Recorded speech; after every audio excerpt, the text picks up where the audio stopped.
Hello, welcome to News English Alumni Radio and Television Station. Here comes our news today.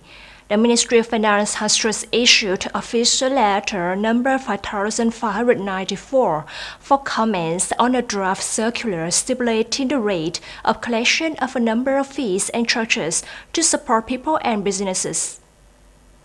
The Ministry of Finance proposes to reduce from 10 to 50% of tourist fees and charges. The reduction period is better to start from July 1st to December 31st, 2023, of which 21 fees are reduced by up to 50%, such as the fee for granting construction project certificates to individuals, fees for assessment and grant of international travel service, business license, domestic travel service business license, fees and charges in the field of securities, fees for granting operation permits to send employees to work abroad for a definite term, fees for appraisal and approval of fire prevention and fighting designs, fees for issuance of citizen identification cards, fees in livestock.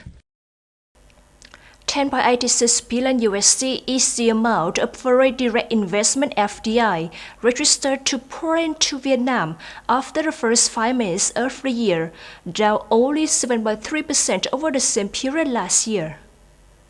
The above figure is relatively positive in the context of the global outflow of investment capital shrinking after the Fed continuously raised interest rates over the past term. Notably, newly registered capital also increased sharply by nearly 28% over the same period, reaching 5.26 billion USD. After 5 months, newly granted capital and investment capital through capital contribution and share purchase both increased. Only adjusted capital decreased compared to the same period last year. Notably, the number of new investment projects and the number of projects with capital adjustment in 5 months also increased over the same period, with an increase of 66.4% and 22.8% respectively. The selection committee voted to introduce 12 satisfactory applications to award the typical young face of Dong Nai province in 2023.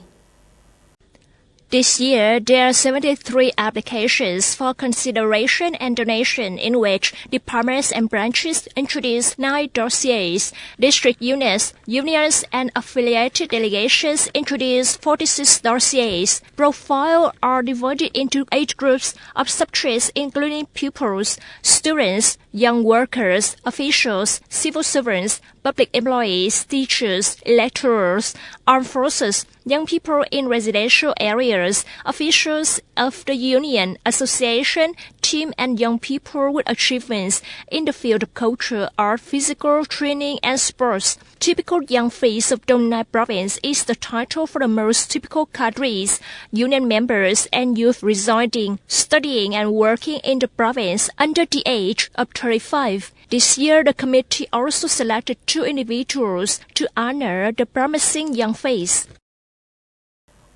Germany and India are closing in on a deal to build diesel submarines in the South Asian country, as Russia's prolonged war in Ukraine pushes New Delhi to expand its sources of military hardware beyond top supplier Moscow.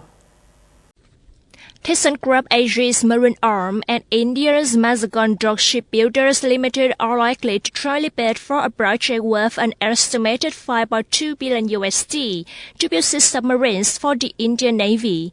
A preliminary agreement or a memorandum of understanding will be signed in the presence of German Defense Minister Boris Pistorius, who arrived in New Delhi Tuesday for a 2-day visit, German and Indian officials said.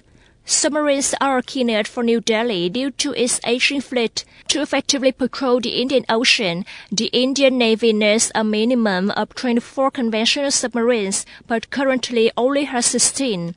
Of this fleet, aside from 6 recently built vessels, the rest are over 30 years old and likely to be decommissioned in years to come. Former New Jersey Governor Chris Christie has officially entered the U.S. presidential race in 2024 after registering with the Federal Election Commission on June 6th. Christie announced his candidacy during a town hall at St. Anselm College in New Hampshire. Although the state rejected Christie's presidential bid in 2016, this time he is expected to become a central figure in the race of the Republican nomination for the 2024 presidential election. Christie 16 has sought to set himself apart from other Republican candidates by vocally criticizing the party's frontrunner, former President Donald Trump, as undermining democracy. That's all for our news English for today. Thank you for joining us, and goodbye.